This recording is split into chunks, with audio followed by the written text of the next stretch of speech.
Welcome into the weekend warm-up edition of Main Street Sports Today, presented by the Tennessee Orthopedic Alliance of Columbia. I'm Maurice Patton, joined by David Wilson. We are coming to you from the Lee Company studios. I am in Columbia. David is at his home.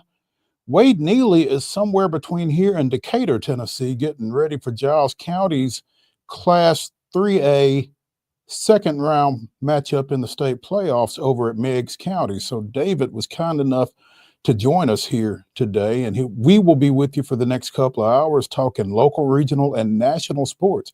David, welcome in, man. Appreciate you stepping up. Well, always good to see you and hang out with you for a couple of hours. Hope you've been doing well. Yeah, doing well. Trying to stay warm. Definitely the next man up mentality here on Main Street Sports Today. Again, David's been with us a couple of times in place of Wade. Happy to have him, and happy to, again, be here for the next couple of hours. We're going to be talking a lot of football. In the next hour, we will be joined by Ben McKee of Go Vols 24/7, getting ready for this Tennessee-Georgia matchup down at Athens tomorrow night. In the next segment, we will be joined by Mike Herndon of the famed Football and Other F Words podcast. And you might be familiar with some of those F words if you are a follower of the Tennessee Titans, as Mike is. We're going to talk to him in the next segment. The Titans hosting Minnesota Sunday at Nissan Stadium, and kind of catch their pulse as we get ready for that. But also going to talk a little high school football. The TSSAA announced their realignments of regions and districts across all sports for the 25 through, I don't know if it's 29 or 27 periods, because I've seen conflicting information as far as that goes, but certainly for the next 2 years. And we will kind of take a look at what some of those new regions in football in particular are going to look like, because it's kind of intriguing. I'm looking forward to digging into that a little bit, David. We'll also talk a little more boxing, because this Mike Tyson, Jake Paul thing is actually coming off tonight, and as much of a train wreck as it looks like it's going to be, it is the typical train wreck in that you don't want to look, but you can't help but. So we'll touch on that a little bit, among other things. So plenty to get into. Looking forward to doing so again here over the next couple of hours. So guess we should probably go ahead and get started, giving you yesterday's results and this weekend schedule on the rundown. This is the rundown. Is brought to you by Chip Walters of Exit Realty, Bob Lamb and Associates. The Blue Raider voice always wants to be your trusted advisor in real estate. Contact Chip at 615-542-1915 or through his website at choosechip.net. Chip Walters, proud to support youth sports across Middle Tennessee. Women's basketball action from Thursday evening. Vanderbilt with a 62-49 win over South Florida. Belmont defeated Kennesaw State 75-47. UT Southern with a 65-61 win over Faulkner. And Fisk won on the road at Oakwood 85-60. In men's action, it was Faulkner 67, UT Southern 62. Fisk completing the doubleheader sweep with an 80-63 win at Oakwood. On the ice, it was the Edmonton Oilers 3, the Nashville Predators 2, and in NFL action on Thursday night, Philadelphia came back for a 26-18 win over Washington. More on that here in a bit. As Mo mentioned, the TSSAA football playoffs continue tonight on the gridiron. We'll start things off with all these times being at 7 p.m. Central Time. We'll kick things off at Southwind, going up to Shackle Island to face Beach. Blaine Keller will be on the sidelines for that one. Grace Christian Knoxville making the trip over to Granny White Road for CPA. Pearl Cone making the trip to Chester County. Trinity Christian at Columbia Academy. I believe Mo will be on the sidelines for that one. Sycamore at East Nashville. NBA at Innsworth. Russell Vazzoni on the sidelines for that one. Brentwood Academy at Father Ryan, 7 p.m. kickoff. DCA at Friendship Christian. Springfield at Henry County. Mo and Wade talked to Dustin Wilson yesterday as the Yellow Jackets head up to Paris, Tennessee. Grace Christian Franklin at Jackson Christian. East Robertson making the trip for the second consecutive year down to Jasper to face Marion County in the second round of the playoffs. Station Camp making the trip to Lewisburg to face Marshall County. Eagleville at McKenzie. Giles County, Eggs County, as Mo mentioned, Wade will be on the sidelines for that one. Middle Tennessee Christian at Nashville Christian at 7 p.m. Also at 7, Mount Juliet travels to Oakland. Page is hosting Centennial in a rematch in Region 6-5A play. Franklin goes to Ravenwood in another rematch in Region 6-6A action. McEwen travels to Linville, taking on the Richland Raiders. Blackman is at Riverdale, a little crosstown rivalry there. Nolensville is at Shelbyville. Franklin Road Academy goes down I-24, taking on Silverdale of Chattanooga. That'll be a 6 o'clock Central Time kickoff there. Brentwood High School is at Stewart's Creek. Battleground Academy goes to University School of Jackson. Monterey is at Westmoreland. Liberty Creek is at White House Heritage. All those 7 o'clock kicks. Boys basketball action. Zion Christian goes to Lancaster Christian. That is a 7:30 tip there. Women's basketball action beginning tonight. Tennessee State at Wright State on ESPN Plus.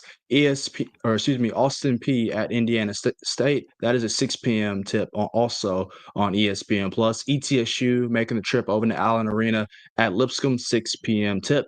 Cumberland versus the Masters School up in California at 7 p.m. Saturday action on the hardwood. Liberty goes to Tennessee at 11 o'clock on ESPN Plus and the SEC Network. William Carey at UT Southern at 12 p.m. Cumberland versus Missouri Baptist in Henderson, Tennessee at 12 p.m. Fisk at Stillman at 1 p.m. and Trevecca making the trip up to Kentucky Wesleyan at 2 p.m. On Sunday, Fisk at Sanford. That time is yet to be determined. TSU at Dayton at 12 o'clock on ESPN Plus as well. Austin P at Miami, Ohio, 12 o'clock tip there, ESPN Plus as well. Ohio State at Belmont, 2 p.m. on ESPN Plus. Butler, who picked up a big win over Indiana earlier this week, makes the trip to Memorial Gymnasium to face the undefeated Vanderbilt Commodores. That is a 2 p.m. tip on ESPN Plus. Lipscomb at Morehead State. That is also a 2 p.m. tip. And Alcorn State at MTSU. That is a 2 p.m. tip as well. Men's basketball action tonight. It's a 6 o'clock start for Belmont out at Colorado Springs against Air Force.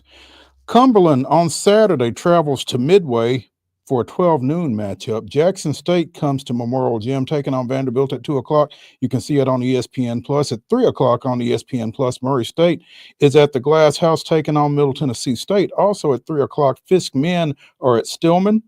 At 2 o'clock, Shorter out of Rome, Georgia, travels north, taking on the Trojans of Trevecca over off Murfreesboro Road. Also at 2 o'clock, William Carey is at UT Southern. 7 o'clock tip for Alabama A&M at Gentry Center against the Tennessee State Tigers. You can see that one on ESPN Plus. On Sunday in men's basketball action, Lipscomb is at Western Kentucky. We don't have a time for that one, but you can see it on ESPN Plus.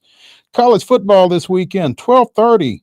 Tennessee State travels over to Gardner-Webb. Again, 12:30 Central Time start.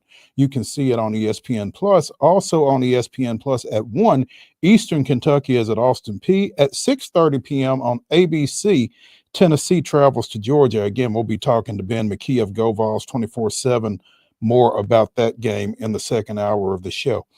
In the association tonight, 9 o'clock, Memphis is out at Golden State. You can see it on ESPN and on FanDuel Sports. Sunday, the Nuggets come to FedEx Forum, taking on the Grizzlies. That's a 5 o'clock tip. It's also on FanDuel Sports. On the ice tonight, 8 o'clock, Nashville is at Calgary.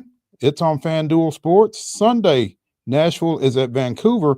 That's a 9 o'clock puck drop, and it will also be seen on FanDuel Sports. And Sunday, again, 12 noon on CBS. Minnesota is at Nissan Stadium, taking on the Tennessee Titans. We'll be talking to Mike Herndon again about that one here in the next segment. But again, Minnesota at Tennessee, 12 noon on Sunday. You can see it on CBS Sports. Ladies and gentlemen, that is your rundown.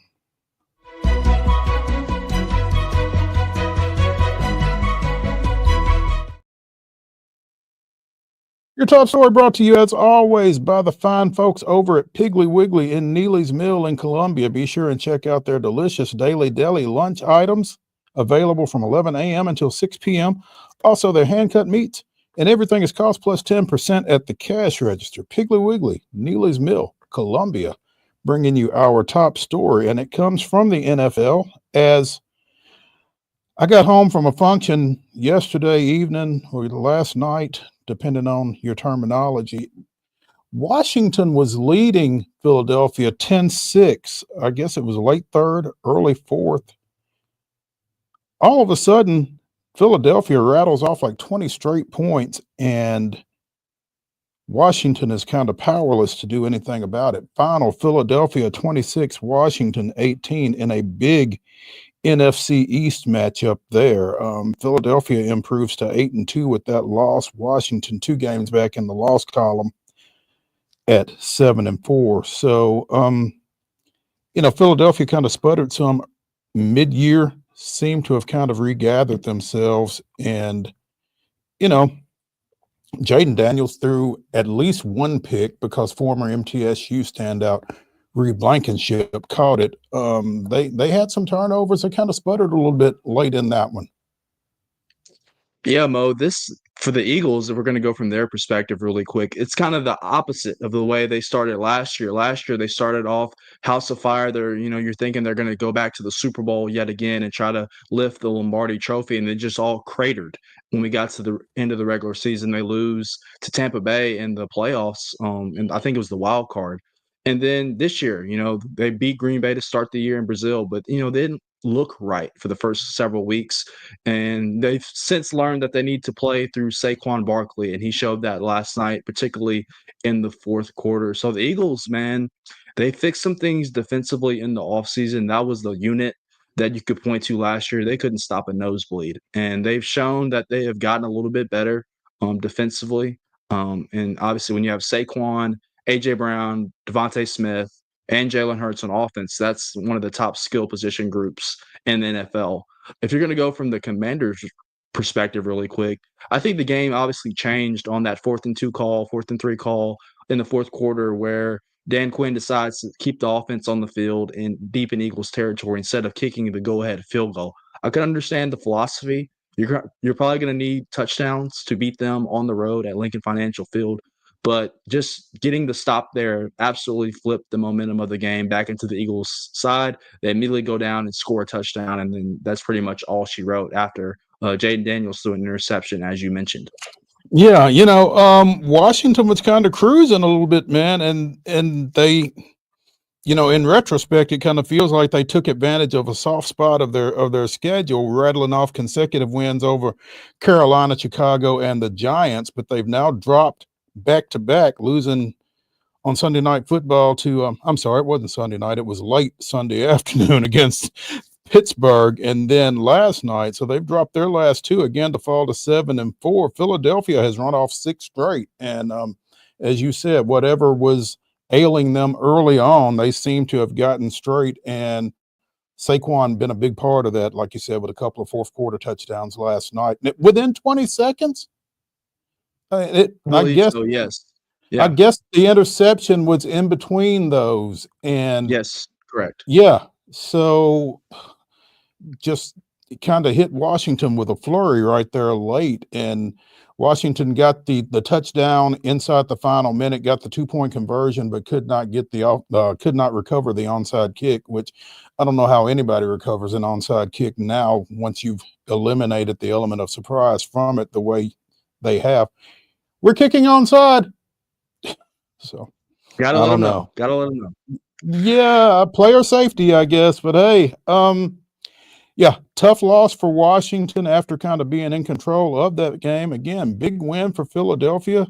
2 games up in the loss column now in the NFC East, and 2 games up on Washington and a boatload on everybody else because the Cowboys and the Giants are just kind of floundering. So I think you made a good point, Mo. on the fact that Washington took advantage of the easy part of their schedule, and you can't fault them for that. But if you want to play devil's advocate, they could have easily and probably should have lost to Chicago right there if that Hail Mary doesn't miraculously fall into their hands, and that's another loss in the column for them. Obviously, give credit to Jaden Daniels. I think he's the odds-on favorite right now. We both would agree for Rookie of the Year. Dan Quinn has done a remarkable job, but they've taken advantage of their schedule. Now some harder teams and opponents are going to come up, and we'll see what they really are made of. I think the NFC is a two-team race right now. It's Detroit, Philadelphia, and then there's the rest of the pack. I'm wondering how or if Arizona factors into that at all, or anybody out of the NFC West. But yeah, it does. You're right. It does kind of feel like Detroit and Philadelphia at this point are kind of setting the tone for that entire conference. So should be interesting. Let's take a break here on Main Street Sports Today, presented by the Tennessee Orthopedic Alliance of Columbia. When we return to the Lee Company Studios, we'll be visiting with Mark Herndon of Football and Other F Words. Stay tuned.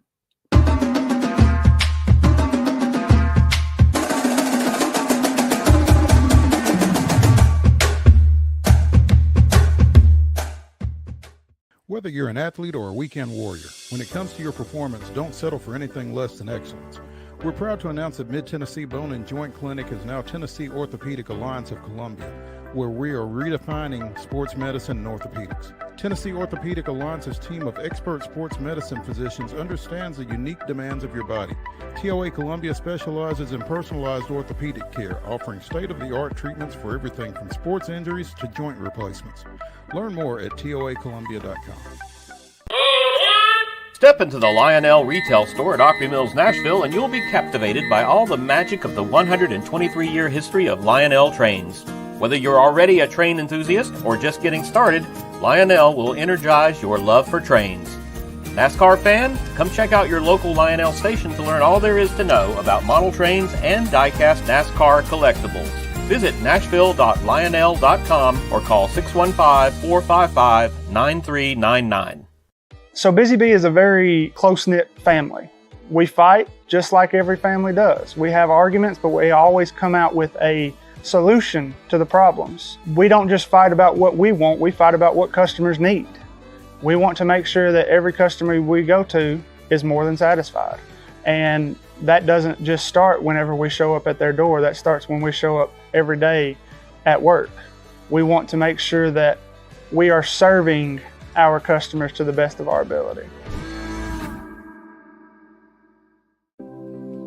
Custom Stone Handler supplies over 600 distributors and suppliers with quality stone products. Along with River Stone, we produce and distribute over 100 building, landscape, and other bulk products.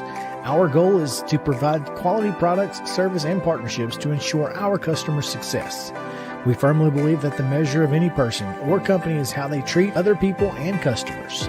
Give them a call at 931-490-4990 or visit CustomStonehandlers.com. With Lee Company technology, the best handymen are hands-off. Lee Company techs have been using visual findings and other smart technology tools for years to add transparency and virtually take customers along. You see what we see, whether we're in a crawl space or on a roof. With Lee Company, technology helps us help you, no matter what's happening in the world or at your house. He shoots, and he scores!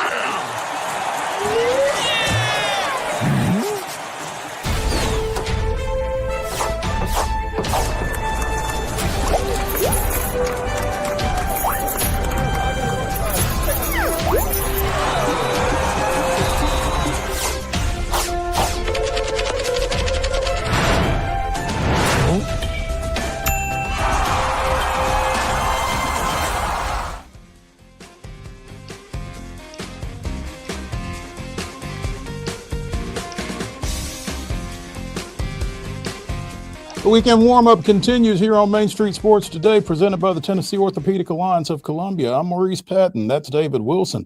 I'm coming to you from the Lee Company Studios here in Columbia. Yay! David is in the Lee Company studio of his home, and we are anxiously awaiting the arrival of Mike Herndon of the Football and Other F Words podcast to talk a little Tennessee Titans. The Titans taking on visiting Minnesota on Sunday at 12 o'clock at Nissan Stadium. And it figures to be another uphill battle in a series of uphill battles for the Titans, coming in at 2-7, but not the worst record in the AFC South. That distinction belongs to the Jacksonville Jaguars. Minnesota, meanwhile, 7-2 on the year, mirroring Tennessee's 2-7 mark to this point. And we welcome Mike Herndon of Football and Other F Words. Who is that? Who is Campbell? Earl Campbell. Oh, that's a Texas. Okay, it looked red. It didn't look orange. Sorry about that. Okay, well, That's my all right. bad. If it had been in the right hue, I wouldn't have had to ask that stupid question. My bad. Mike, welcome to the show, man. We appreciate it. Absolutely. Yeah. Thanks for having me. No, it's for sure. Just wanted to get your thoughts, man. I mean, we on this show have kind of run out of things to say about the 2-7 Tennessee Titans. So it's nice to be able to get somebody else's perspective. You know, what are you looking for on Sunday? You know, I think you just kind of want to see, the biggest thing is still, you know, can you get more out of Will Levis, you know, to me, and continue to, you know, kind of clean up some of the things. You know, he mostly played better last week, but as has been the talking point for, you know, really a lot of people this week, the sacks, a lot of them are on him. And the fact that when he kind of gets surprised by the defense, he's not real good at being able to move on to whatever the next read is, or know where to go with the football, or where his check down is. Just seeing some meaningful improvement in that. And then I also think, you know, you want to see this defense get its, you know, legs back underneath them a little bit. I know they've been banged up, you know, with Snead out and Awuzie out, and, you know, lost Quandre Diggs for the season and stuff like that. But this defense has kind of fallen off over the last few weeks. And you'd like to see them, you know, bounce back, show a little bit more. Because, I mean, I think a lot of the defense is probably going to be back next season. The offense, you know, we'll see how much that changes on that side of the ball. But the defense is mostly going to be intact. And you want to see those guys take meaningful steps forward and see who can be a guy for them next year too. You talk about Will Levis and the sack situation, and it's almost alarming the difference from when Mason was in there to this past weekend. Now, obviously, you got to take into consideration the fact that Lloyd Cushenberry was out this weekend and is out for the year now, and you know, he was in there for most of those games that Mason Rudolph played in. But at the same time, it just feels like you said, the pocket awareness isn't necessarily there with Levis that you need to see. Is that something that can be improved upon? It's hard to say. I actually did go back and dig through some historical data basically on quarterbacks who took a lot of sacks early in their career, and did they ever grow out of that? Out of the guys that turned into good quarterbacks out of the last probably 20 years, I think there's one real example of a quarterback who got sacked a lot early in his career and then grew out of it and changed the way that he played, and that's Ben Roethlisberger. But Roethlisberger, I think early on, he was getting sacked a lot, but he was also making a lot of plays for the Steelers back in the day. You know, they didn't rely on him that much early in his career. I mean, they had a great defense, a great run game, and that was the bread and butter of their you know, success during that time. But Roethlisberger did make plays, which I think is what you're not getting that trade-off with Levis right now. So you're taking a lot of sacks, but you're not getting the big plays out of him like you would hope.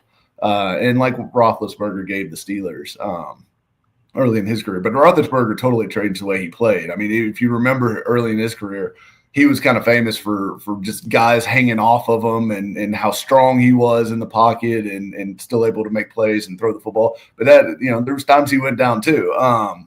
But then later in his career, he kind of became a guy that, you know, he got the ball out quick. He was not taking hits. He was not taking sacks. And that really was a pretty massive shift. But it really didn't start happening until year 6 in his career. So he got way on down the road before that changed. But you look at guys like Russell Wilson, guys like even like David Carr, who famously, took a ton of sacks early in his career.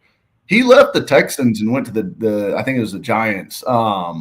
And played a little bit there. And he took a ton of sacks with the Giants too. I know everyone blames that Texans offensive line for quote unquote ruining him, but I think it's a part of it is just David Carr, and he was a guy that was taking sacks. And Levis has been a guy that's been prone to taking sacks, and that goes back to his time at Kentucky too. So I think that's something that's likely to stick with him. And the question becomes, can you get enough of the big plays from holding onto the football a little bit more than you probably should to offset that damage that you take? Because right now he's taking a sack on basically 1 out of every 8 dropbacks. That is not sustainable for an offense because it kills drives. I mean, the amount of times you see drives continue after a sack happens, it's extremely small. Like the studies have shown that the damage a sack does, it basically is a drive killer.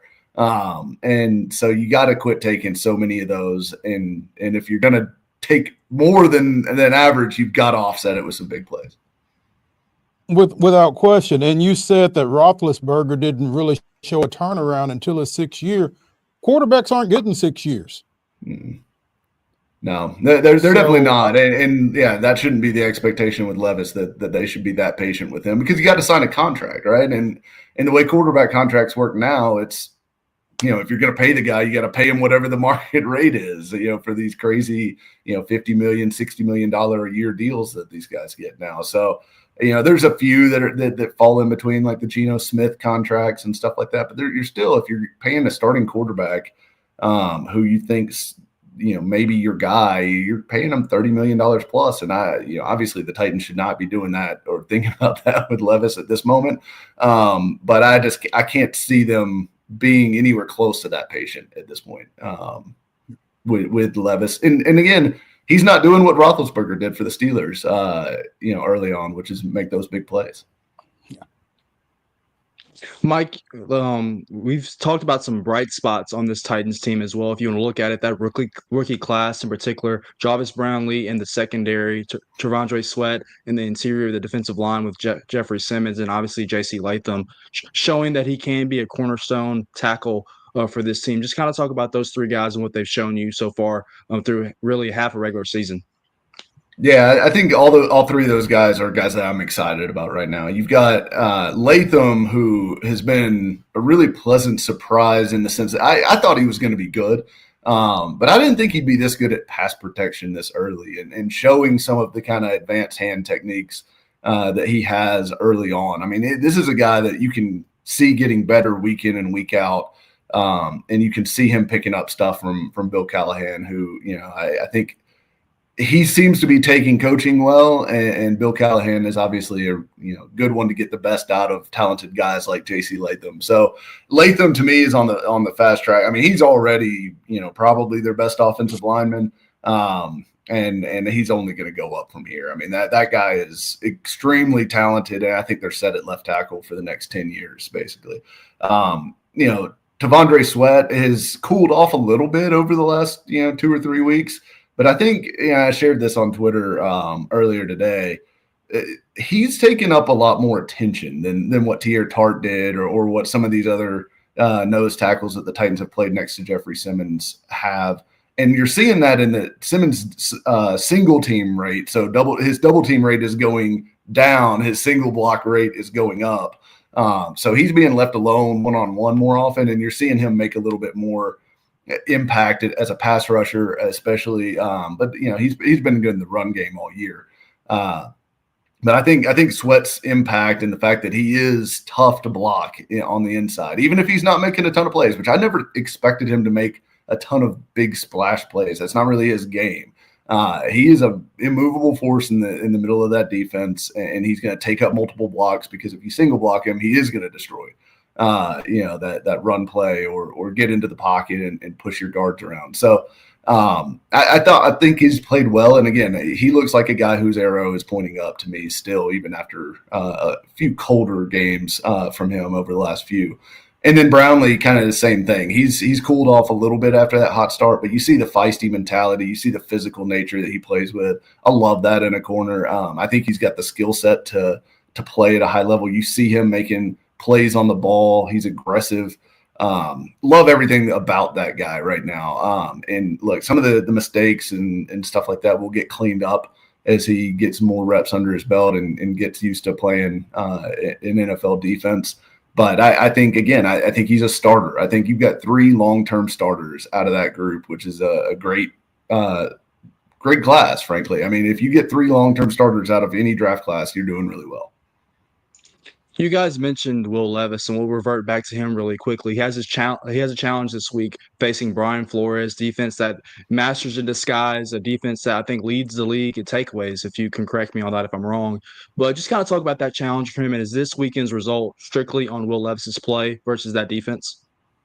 Yeah, this is a tough matchup for the Titans, given what their struggles are, both the Levis and the offensive line.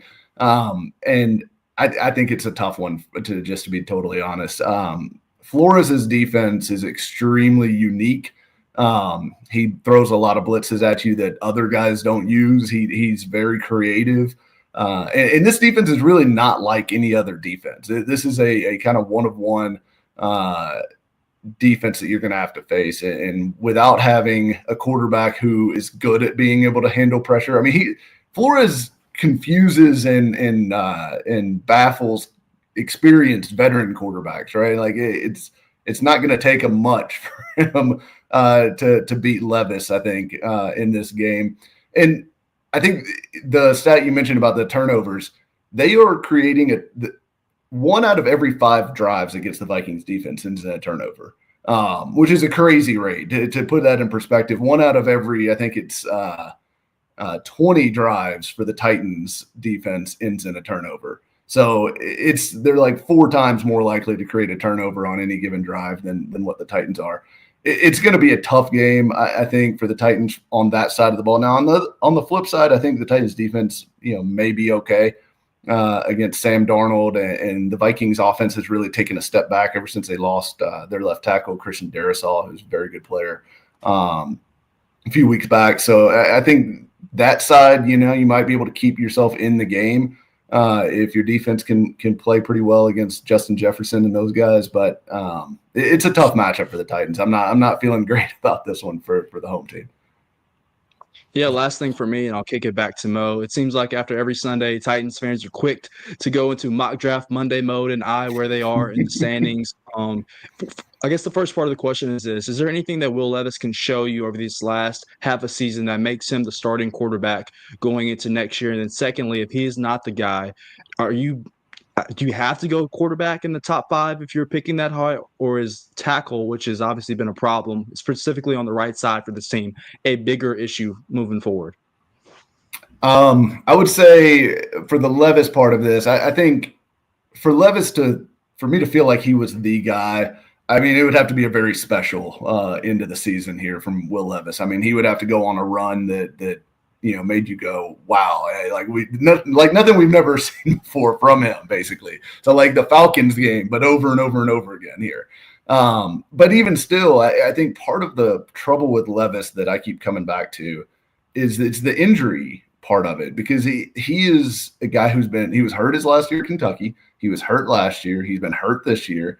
If you're a starting quarterback in the NFL and you can't stay on the field for 17 games, I mean, you're going to fall apart pretty quickly, because these backup quarterbacks are generally not good. How many good to great quarterbacks do you see around the league that miss time every single season? I think Lamar Jackson might be like the only one, maybe Joe Burrow, but most of these guys that are really good are, 16, 17 game starts every single year in and year out. And it's consistency. They're always there. They're always available. And I think availability is a real concern with Levis at this point. He's been hurt far too often. So it would take a lot. I'm certainly way more leaning towards no than yes on the question of, is Will Levis the franchise guy?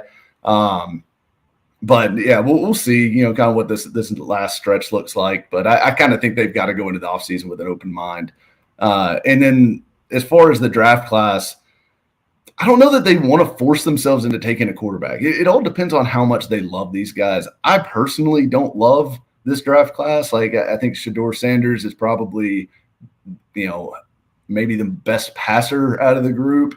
I think Jalen Milroe might be my favorite just because his skill set, what he does is like he does it at an elite level, which is run the football. And then he's got a beautiful deep ball and a big arm and stuff like that. And I think to me, and not just because he goes to Alabama, but he reminds me a little bit of Jalen Hurts coming out in that built like a tank, sturdy, can run the football, throws, has good velocity as a thrower, can throw the deep ball. I wouldn't mind him if you wanted to pick him at the top of the second or trade back into the back of the first or whatever.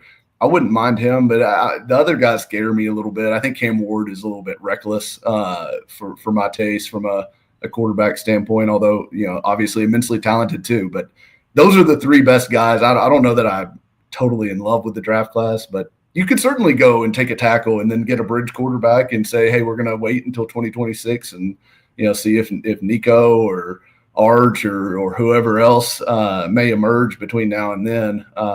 It ends up being a better prospect. But, I'd absolutely think they could go tackle early in that draft. Mike Herndon of the podcast Football and Other F Words joining us here on Main Street Sports today, presented by the Tennessee Orthopedic Alliance of Columbia. Mike, David kind of stole a little bit of my thunder there just because this quarterback class was somewhat highly touted coming into this season. And as this 2024 college football season has progressed, it's kind of dropped off. Looking at you, Carson Beck. But, I mean, they are kind of in a tough spot if they need a quarterback, because I don't know that there's one out there. But the bigger question is, does the Will Levis experiment cast some doubt on the Rand Carthon experiment at this point? It could. I think it depends a little bit on how much you buy into the idea that, and I think Charles Robinson from Yahoo Sports and a few others have kind of put this notion out there that the Levis pick was kind of an ownership pick. That Amy Adams Strunk maybe had a hand in saying, let's go get the quarterback there more so than Carson. Well, it wouldn't be the first time that family has done something like that. So That's true. It's in the blood, Yeah. But they certainly it would depend on how much that their truth there is to that. But I think Levis. I mean, you also spent a second round pick on him, and I could kind of understand the idea of like, he's an upside guy at this point. We're not spending the 11th pick on him. We're spending the 33rd pick on him. It's a little different price point at that point. But I also think Callahan would certainly at this point have a huge say in whatever quarterback they draft, because I just cannot imagine, after all the collaboration talk and all the kind of kumbaya stuff with Carthon and Callahan and Brinker and the whole group now. I can't imagine they go into any sort of situation where they're drafting a quarterback and Callahan is not like standing on the table, super excited about him. So I think it would be a Callahan almost driven pick, because he knows what he needs in his offense and what he wants the vision of this offense to be.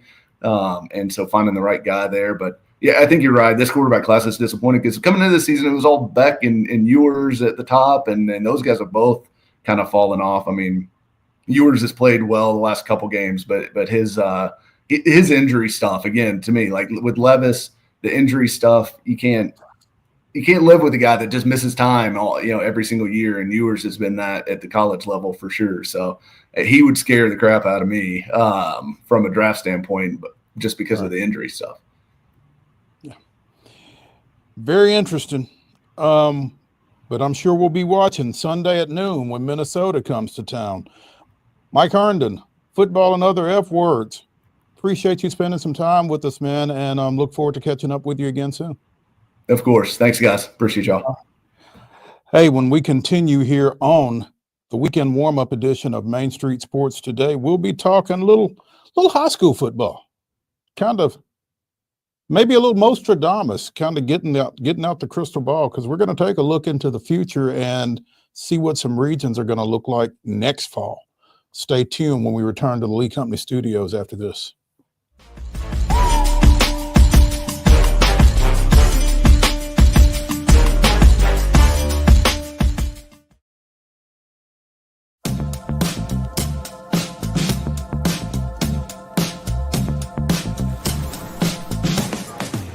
Do you want to be a bad man? Yes, you do. Do you want to taste sweet salvation underneath the summer moon? Do you need another hand now?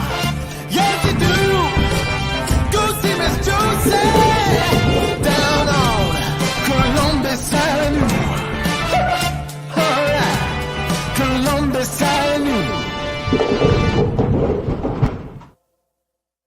At Delta Dental of Tennessee, we know our success begins and ends with providing superior quality service, and that includes serving those who need it most.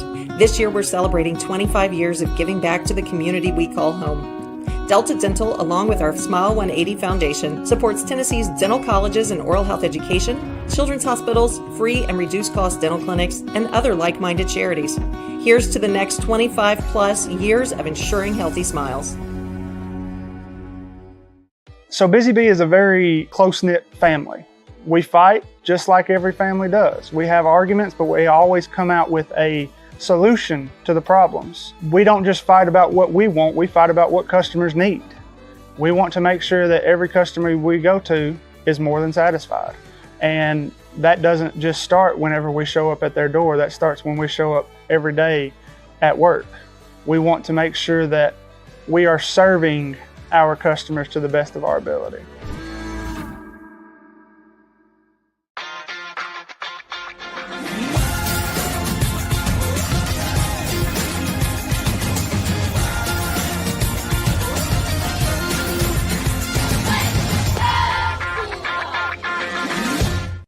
With Lee Company technology, the best handymen are hands-off. Lee Company techs have been using visual findings and other smart technology tools for years to add transparency and virtually take customers along. You see what we see, whether we're in a crawl space or on a roof. With Lee Company, technology helps us help you, no matter what's happening in the world or at your house. Whether you're an athlete or a weekend warrior, when it comes to your performance, don't settle for anything less than excellence. We're proud to announce that Mid-Tennessee Bone and Joint Clinic is now Tennessee Orthopedic Alliance of Columbia, where we are redefining sports medicine and orthopedics. Tennessee Orthopedic Alliance's team of expert sports medicine physicians understands the unique demands of your body. TOA Columbia specializes in personalized orthopedic care, offering state-of-the-art treatments for everything from sports injuries to joint replacements. Learn more at toacolumbia.com.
Hey, welcome back to the weekend warm-up edition of Main Street Sports today, presented by the Tennessee Orthopedic Alliance of Columbia.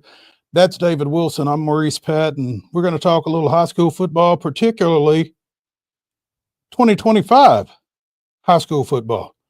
As again, the Tennessee Secondary School Athletic Association announced its new regions and districts for high school sports for the 2025-26 and 26-27 at least school years, maybe beyond. But David, one of the things that kind of jumped out to me as I was kind of quickly scanning through the new setup for next year was if you go to Class 6A in football and you look at Region 3 6A, it's kind of a super region in that you've got all of the Rutherford County schools, except Eagleville, in one region. And if you are Stewart's Creek, Smyrna, or Laverne, you're probably not particularly excited about that. Yeah, I agree. I think this lines up. We talked about this probably the last reclassification cycle about Region 5 4A that will be dismantled after this year. That included Pearl-Cohn, Marshall County, White House, Greenbrier, just Station Camp, just a bunch of teams, Creekwood, all lumped together. That makes it a do or die murderer's row. You could talk about that with 7 5A as well from the last reclassification cycle with having Springfield, Henry County, Beach, Hendersonville all together. So this puts all the Rutherford County teams together. The travel will be easy, but the matchups on the gridiron on Friday night most certainly will not be. The travel will be easy. The scheduling will be easy because, again, it's 2, 4, 6, 8. It's an 8-team region, so you've got 7 schools, 7 games already, so you've only got to go out and get 3. But, man, I think Laverne just hired a new coach, Chris Johnson, a former defensive back down at MTSU.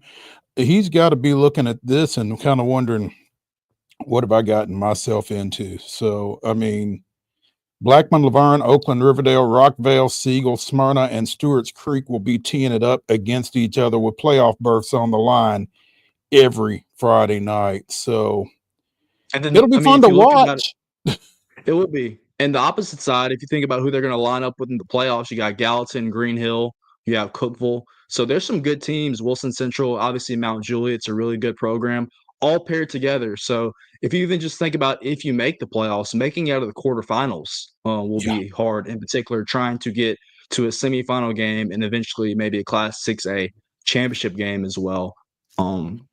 There's a lot of takeaways that you can take away from this from any team's perspective. And not a lot of teams are happy. I know one in particular in Robertson County is not very happy about their draw and just the travel that is involved with it as well. And I'm looking at Region 5 6A as well, because you kind of had the metro schools kind of fragmented off a little bit. Antioch and Cane Ridge were playing with Laverne, Smyrna, and Stewart's Creek. Overton was playing with Brentwood and the other Williamson County schools in 6A. Now all of Metro is together. You've got Antioch, Cane Ridge, and Overton and McGavock in a region, along with 3 schools out of Montgomery County, Clarksville, Rossview, and West Creek. So probably a little better from a competitive standpoint for the Metro schools, and they're all in the same region again, instead of getting split off like they had been. So it looks like the TSSAA's focus was maybe on keeping schools in a county together as much as possible. Again, you've got all of the Williamson County schools together at the 6A level in Region 6 with Brentwood, Franklin, Independence, Ravenwood, and Summit. They did have Overton. Overton is now in Region 5, but you brought in Shelbyville and Coffee County, so they will kind of travel south a little bit. The Williamson County schools will, but that's a pretty solid region there as well. Yeah, I don't want to speak out of turn for Calvin White, who's our sports reporter up in Montgomery County and covers all the Clarksville schools. I think it was good that they broke up that all Clarksville region, because if you think about it, for 2 years in a row, Clarksville High has gone undefeated in the regular season and proceeded to lose in the first round. You could say that was because they weren't playing a particularly hard region schedule, though that will change next year as they face Antioch, who's a very good program, Cane Ridge as well. So Overton is competitive as well. So that will maybe help them prepare for the playoffs even more. Isaac Shelby does a great job, but anytime you go undefeated 2 straight years and then proceed to lose in the first round, and granted, the other region that they were lining up out of West Tennessee was really good. You have Cole, Houston, etc. But that might do them a service in the regular season at least. It's interesting, and part of the reason for that new Clarksville region basically in 6A is because a lot of those Clarksville schools drop down to 5A. When you go look at Region 7 5A, you've got Dixon County, Henry County, and then you've got 4 Clarksville schools. Kenwood, Kirkwood, Northeast, and Northwest are all in 5A this time around. So that's Springfield moving down. Yeah, Springfield moving down to 4A definitely impacted the alignment of those regions in 5A, because that would have been Springfield's region if they had not won their appeal with the TLSA Board of Control. So Springfield drops down, and so you had to have some realignment right there in that Region 7, Region 6, and 5A. One of the more intriguing things here for me is this Region 4 5A, which had been Region 5 5A. You had Columbia, Franklin County, Lawrence County, Lincoln County, Tullahoma, plus Shelbyville, plus Tullahoma. They were in Region 5 5A. Shelbyville went up to 6. Spring Hill dropped down to 4. So you've got Columbia Central, Franklin County, Lincoln County, Lawrence County, and Tullahoma in Region 4 5A. And 4 is a significant number because that means they're going to play East instead of West. They're going to play, they're going to match up with Region 3 5A, which is East Hamilton, Lenoir City, McMinn County, Ooltewah, Ray County, Soddy Daisy, and Walker Valley. So if you are the number 3 or the number 4 seed out of Region 4 5A, you're going to have to travel to, say, Cleveland, Athens, Lenoir City. So pack a lunch.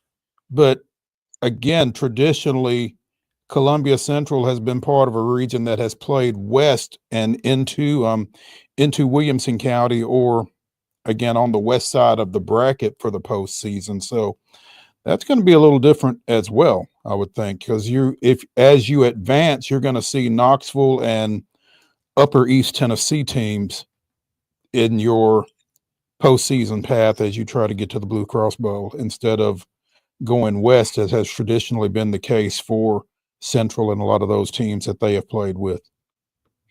Yeah, most of the times when these things come out, most people do not complain about the opponents that they're playing. They complain about the travel that will be involved with it. I know you got your computer in front of you. If you want to go to Class 2A and go to Region 6, just look at the travel that is associated with that region. This is a team that is obviously of local interest for me, East Robertson, but traveling to East Hickman County, and Houston County, that is an over an hour bus ride from Cross Plains just for your region games. And so their shortest trip is coming to Nashville with still 45 minutes to play East Nashville. And if you think about that as well, what a matchup right there, having two teams in the same region, East Nashville dropping down from 3A, where they've gone to 3 straight Blue Cross Bowls, lost to Alcoa, and East Robertson, who went to the Class 2A title game last year, poised to maybe make another deep run this year. That's a heck of a matchup in a region right there. And then the travel that they both have to go through as well. It's really rough. The travel in Region 6 2A, like you said, with East Hickman, East Nashville, East Robertson, Hickman County, and Houston County, that's tough. Look up a region to Region 5 2A, where Loretto, Lewis County, Mount Pleasant, and Summertown are all going to have to go across the river in region play, because they're in the same region with Adamsville, Decatur County, Riverside, and Scotts Hill. Just think about that. If you're the 3 seed or the 4 seed coming out of that, you might be going to West Tennessee, which is a 2-hour ride. I mean, Springfield, Dustin Wilson talked about that yesterday. The experience of being on a bus for 219 miles for your first round opponent. That's a lot. For your first round. Yep. So, here's the thing though. And I mean, I've seen some of those reclassification, realignment meetings and that kind of thing. And there is no way that you're going to come out of that with every school and every program pleased with where they are. Somebody's going to be upset. Somebody's going to be bothered, and there's no real way around it. The biggest bother to me, though, as you look at the whole setup, is I think you have to try to avoid 4-team regions and 4-team districts for, basketball, because in those situations, everybody advances to the next round in the postseason. I mean, looking at this region 2A with Eagleton, Oneida, Polk County, and Tellico Plains, all 4 of those teams is assured of a playoff berth without playing a game. And I agree. That's we've not a good talked thing. about this. We've talked about this, just as a group of sports writers, that, having a team in a 4-team district, they're automatically guaranteed to go to region as well. Mm-hmm. So, Yeah. and just the blowouts that seem to happen in the first round of the region tournament, most of your games are not very competitive because you're still weeding out the teams that maybe do not have the resume to be there per se. Yeah. So, but that's what it's looking like for football.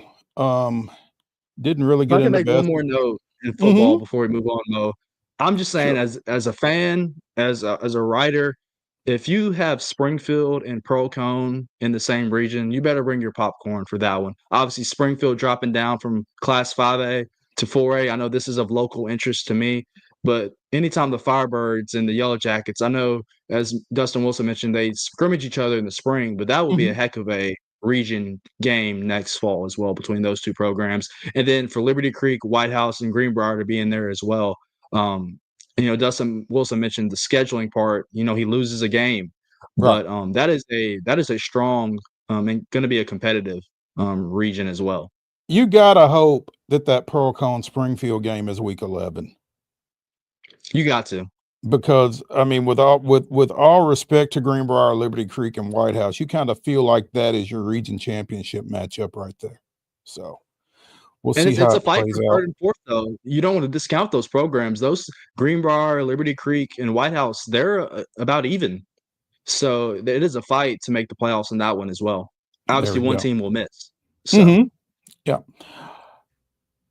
Hour number 1 of the weekend warm-up of Main Street Sports today, presented by the Tennessee Orthopedic Alliance of Columbia, is in the books. When we come back to the Lee Company Studios for hour number 2, we'll jump into the grab bag, see what we can come up with. Stay tuned after the break.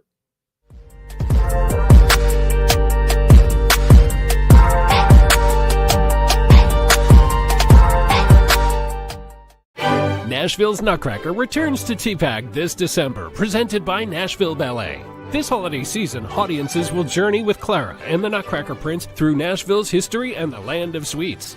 Tickets at NashvilleBallet.com.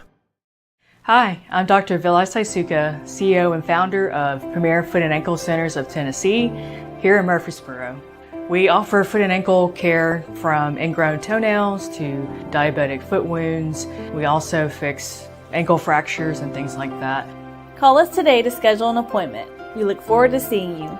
Because here at Premier Foot and Ankle, we believe that the journey begins with happy feet.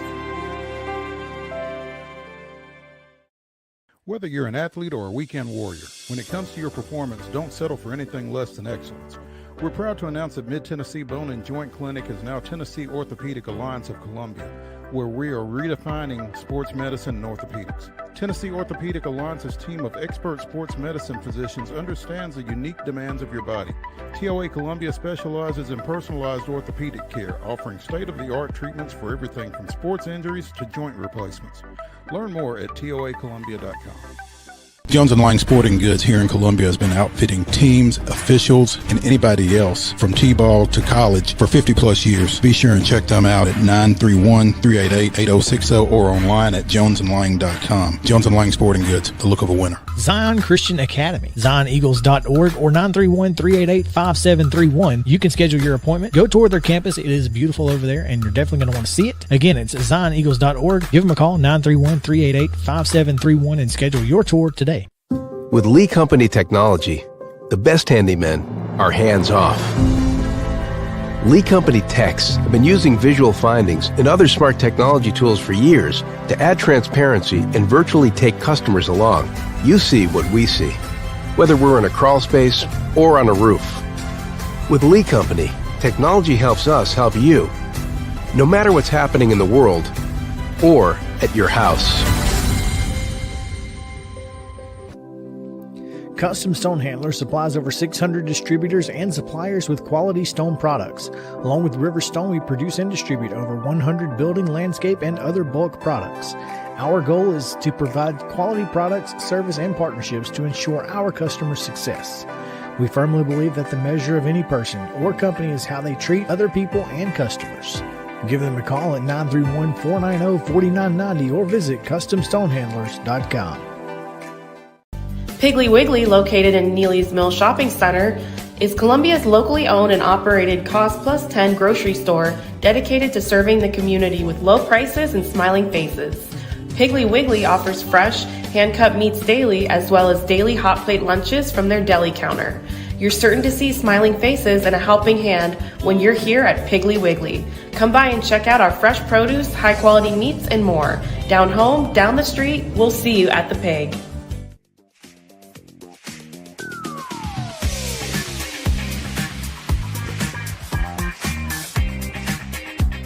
Hour number 2 of the weekend warm-up edition of Main Street Sports Today, presented by the Tennessee Orthopedic Alliance of Columbia, starts right now. I'm Maurice Patton. That's David Wilson. I don't know about y'all, but I'm ready for the weekend. But there is a little boxing event down in Texas tonight. And you know, as we've talked about, I don't know if you're going to watch it or not. I don't know if you should watch it or not. It's kind of got some concessions around it. They're using heavier gloves. They're boxing shorter rounds. But 58-year-old Mike Tyson is taking on 31-year-old Jake Paul. And Tyson got a little feisty during an event leading up to the match yesterday. Mark, do you have that?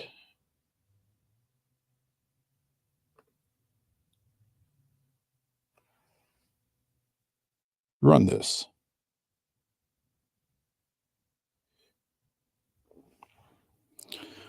Apparently, apparently when Paul stepped up on that stage, he stepped on Tyson's foot. And Tyson wasn't sure if it was inadvertent or intentional, but he addressed it either way. I think this thing tonight is going to be a little interesting. Now, I know Mike Tyson's 58 years old, but I don't want anything to do with him. Now, maybe if you're a trained fighter, it's a little different situation. I don't know, but, 8-ounce gloves, 2-minute rounds, 8 rounds. I don't know if it means anything or not. I mean, maybe it's easier for Tyson to box 2 minutes and 3. Maybe that kind of offsets the age difference. I don't know, but I'm going to have a tough time. I'm going to have a tough time betting against Tyson in any situation that's physical. Do you think it goes the distance? I hope it doesn't. I hope he knocks Jake Paul out early. I think the longer it goes, probably the more it favors Paul, to be honest. Yeah, I was going to ask you that question. I was like, if you saw Jake Paul in front of you, you want to slap him in the face? He just has that personality where he really has that slappable. Yeah, you just want to, whether he stepped on your foot or not. Yeah. So, I mean, and that bias may be entering into my feelings about the fight, but if it's a fair fight, I think Tyson wins. I think you are correct. I think the only concern, if you are wanting Tyson to win, is just the age difference, the stamina difference. I mean, he is, I think as you mentioned, 58 years old. So there's a 27-year age gap between the two, obviously. And so, but, Mike Tyson, he has to go to that place. He's done that before. That's a scary guy. He doesn't have any problem going to that place either, man. Yeah. And, he's a pretty dark dude. I mean, I've seen some clips of some interviews leading up to it, and he's still pretty dark. So, I mean, we might be able to get home. We may be able to get home from our high school football games in time to see this on Netflix tonight. So, I just don't know if it's going to be any good. I know I'm not a big boxing guy. I don't know how you feel about that, but it's just kind of hard for me to be invested in it per se. So, I'm not a big boxing guy, but I mean, Mike Tyson is kind of a product of my younger days. Obviously, I mean, he was coming up and really hitting it big when I was just out of college and that kind of thing. And so it kind of takes me back, and that 91-second match that he had with Spinks and different things like that, the Buster Douglas loss, different things like that. It's just kind of remnants of my youth, and I'm still fascinated by him. I'm not a big boxing fan, but I'm fascinated by Mike Tyson. So well said. We'll certainly pay attention to it. Like I said, it kind of has that train wreck feel to it. You don't want to watch it, but you can't help but watch it, kind of thing. So we'll see how it goes. The all MLB team was announced last night, and the only Braves representative on either the first or second team was pitcher Chris Sale, as he continues to collect awards leading up to the Cy Young. He was one of 5 first team starting pitchers, along with Tarek Skubal, Paul Skeens, Zach Wheeler, and Corbin Burns. Wade's Astros were represented by Jose Altuve and Jordan Alvarez and Framber Valdez, all second team selections. Nashville's Mookie Betts was a first team outfielder after starting the year as a shortstop. The Dodgers also had Teoscar Mendez on the second team, and obviously Shohei Ohtani as first team DH. So I do not want to hate on our Nashville area athletes. Obviously, Mookie Betts is who he is. Does he not get penalized a little bit for missing 40 or 50 games, I believe, with injury and playing shortstop? And you listed him as a first-team outfielder? I think when he did play, he overcame He's just that good. He's just that good. Yeah. Yeah. And I mean, I think if he had played the whole season at shortstop, he'd have probably made it at shortstop. And I was really perturbed when, they announced over the offseason that they were going to move him from the outfield to second base. And then in spring training, they said, well, instead of second base, we're going to have him play shortstop. I just thought it was a big ask. But at the same time, I know that he's going to do whatever he has to do to be elite wherever he plays. So, and the Dodgers know that too. If I'm correct, I believe they're asking him to move back to the infield again. Yeah, so, well, the narrative is that the infield is less of a toll on him than the outfield, and so they want to, reduce the physical ask of him because he is so vital to their success. And to be fair, when you look at what they've had at second base and at shortstop, I mean, Gavin Lux doesn't exactly blow you away. So that is why they're in the market for one Willy Adames, I fear. It seems like everybody is in the market for Willy Adames, and it almost kind of scares me with as much attention as Adames is getting. Is he that dude? So, and as I'm looking at an article here on MLB.com right now, a number of teams are looking at him as a third baseman, I guess, because of the power aspect of his game. But it feels like to me that his power makes him more of a premium shortstop than it does a premium third baseman. I mean, he could get a bigger payday playing shortstop than he does third base. That's for sure. I would think so as well. So that'll bear watching to see how that progresses and whether it is somebody that wants him to move to third. But he's, certainly got that versatility that he could play either position on the left side there. And I'm sure that will be, intriguing for a lot of folks that are chasing him this year. Buffalo and the Chiefs play this weekend, and I guess that's pretty much the marquee NFL game of the weekend. Kansas City will be unveiling a new place kicker, apparently. Harrison Butker's got a meniscus tear in his left knee and is going on IR. So they have signed Spencer Schrader, not to be confused with Spencer Strider, off the Jets practice squad. That means I need a new fantasy kicker. Oh, you've got Butker? I have him in 2 leagues. Oh. So a new waiver wire will be added here shortly. So I guess we know what you'll be doing between the show and your ball game this evening then, huh? Yes, I agree. I guess you could say Bills Chiefs is the marquee matchup, but let's not put any slander on. Obviously, these two teams absolutely despise each other. Steelers Ravens as well. Good point. What does the rest of the schedule look like? I mean, obviously we'll be watching when we're not watching Vikings Titans, right?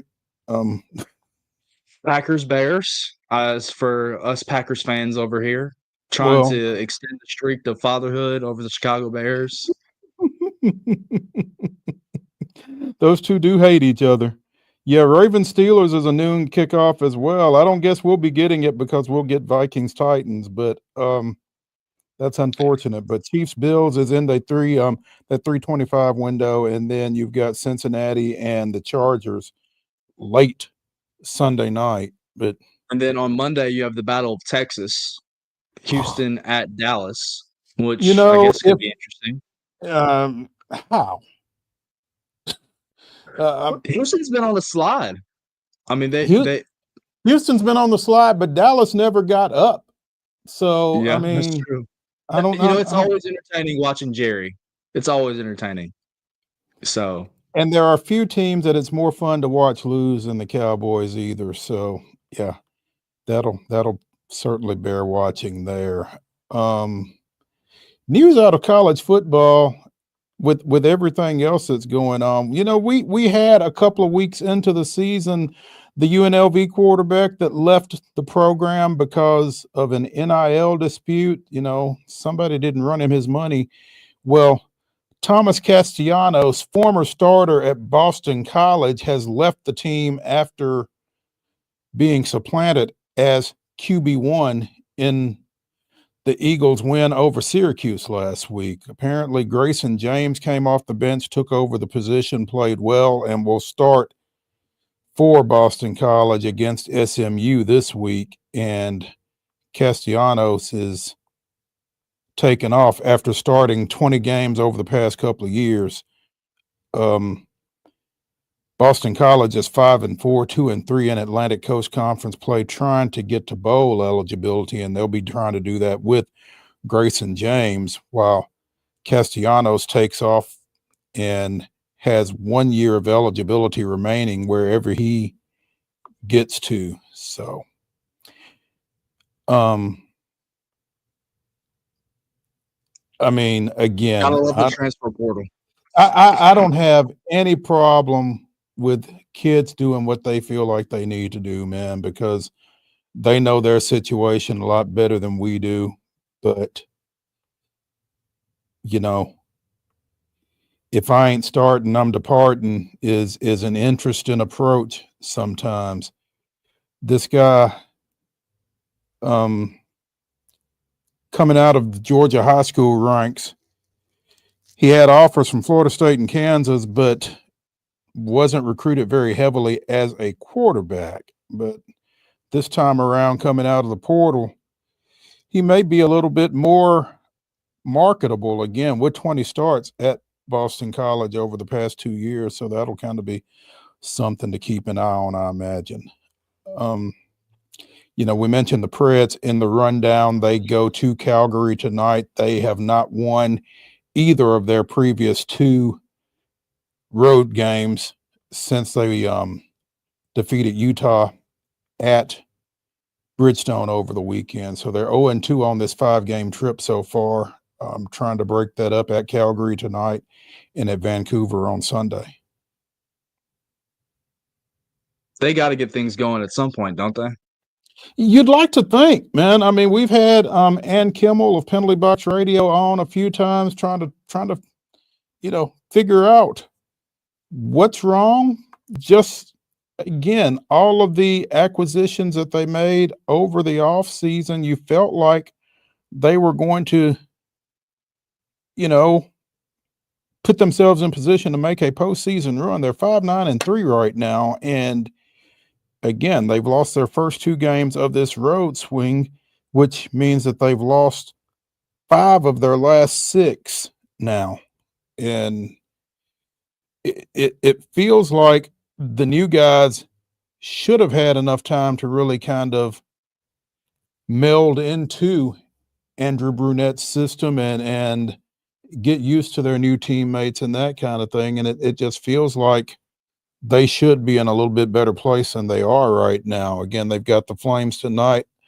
They go to Vancouver, and then they finish up Wednesday at Seattle before coming home against Winnipeg. But yeah, you're right. It feels like they've got to get something going here pretty soon, or they're just going to put themselves in a position that they're not going to be able to dig out of. Yeah, I mean, last year they went on that incredibly long hot streak. I just don't know if you can depend on that. You can't. Year after year. You have to find some consistency at the early part of the regular season to set yourself up for the playoffs, So I agree. Yeah. We'll keep an eye on that over the weekend, among other things.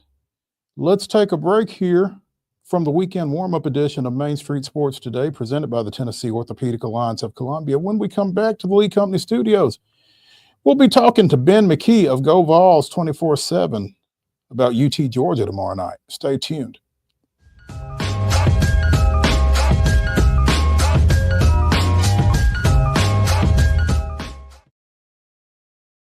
Hi, I'm Riley, a certified physician associate here at Premier Foot and Ankle Centers of Tennessee.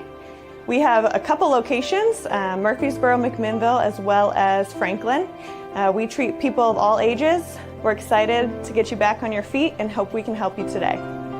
Call us today to schedule an appointment. We look forward to seeing you. Because here at Premier Foot and Ankle, we believe that the journey begins with happy feet. He shoots, and he scores!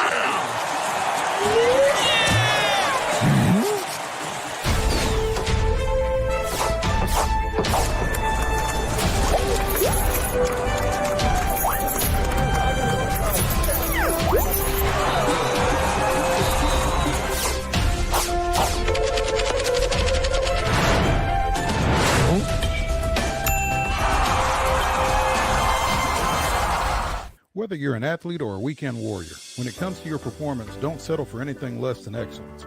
We're proud to announce that Mid-Tennessee Bone and Joint Clinic is now Tennessee Orthopedic Alliance of Columbia, where we are redefining sports medicine and orthopedics. Tennessee Orthopedic Alliance's team of expert sports medicine physicians understands the unique demands of your body. TOA Columbia specializes in personalized orthopedic care, offering state-of-the-art treatments for everything from sports injuries to joint replacements. Learn more at toacolumbia.com. With Lee Company technology, the best handymen are hands-off. Lee Company techs have been using visual findings and other smart technology tools for years to add transparency and virtually take customers along. You see what we see, whether we're in a crawl space or on a roof. With Lee Company, technology helps us help you, no matter what's happening in the world or at your house.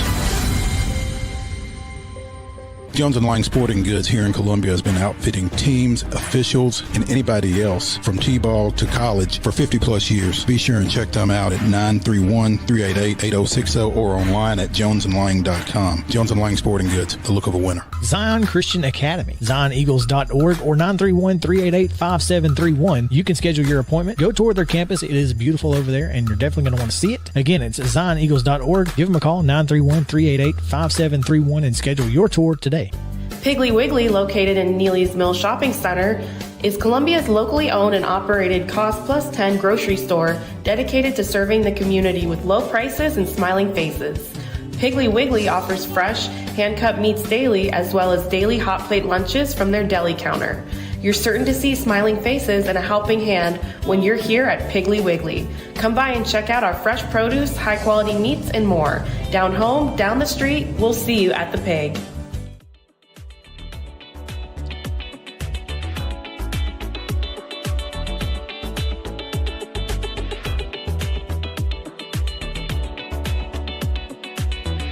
Welcome back into the weekend warm-up edition of Main Street Sports Today, presented by the Tennessee Orthopedic Alliance of Columbia. I'm Maurice Patton. That's David Wilson sitting in for Wade Neely, who is somewhere between here and Decatur, Tennessee, getting ready for a second-round playoff matchup between host Meigs County and the Giles County Bobcats. So David and I are now pleased to welcome Ben McKee of Go Vols 24/7, talking a little UT Georgia. Ben, what's happening? How are you all? We're doing well. How about you? Doing well. Excited for the weekend. Big football game, essentially a college football playoff game, and going to be a great college football environment. So I'm excited to get down to Athens tomorrow and learn a lot about this football team. It should be interesting, especially as we learned that Trevor Etienne is expected to not go for Georgia, and Nico Iamaleava is expected to go for Tennessee at this point. At this point, there are more positive signs than not. I don't think that it's 100% official until he officially trots out onto the football field, just because concussions are very weird. You can feel good Monday, Tuesday, Wednesday, and then the symptoms pop up out of nowhere. As far as a week removed, I think anybody who's dealt with a head injury or a concussion has kind of dealt with the emotions of the roller coaster that a concussion puts you through, and the symptoms and things of that nature. So there are a lot more positive signs than negative signs, obviously.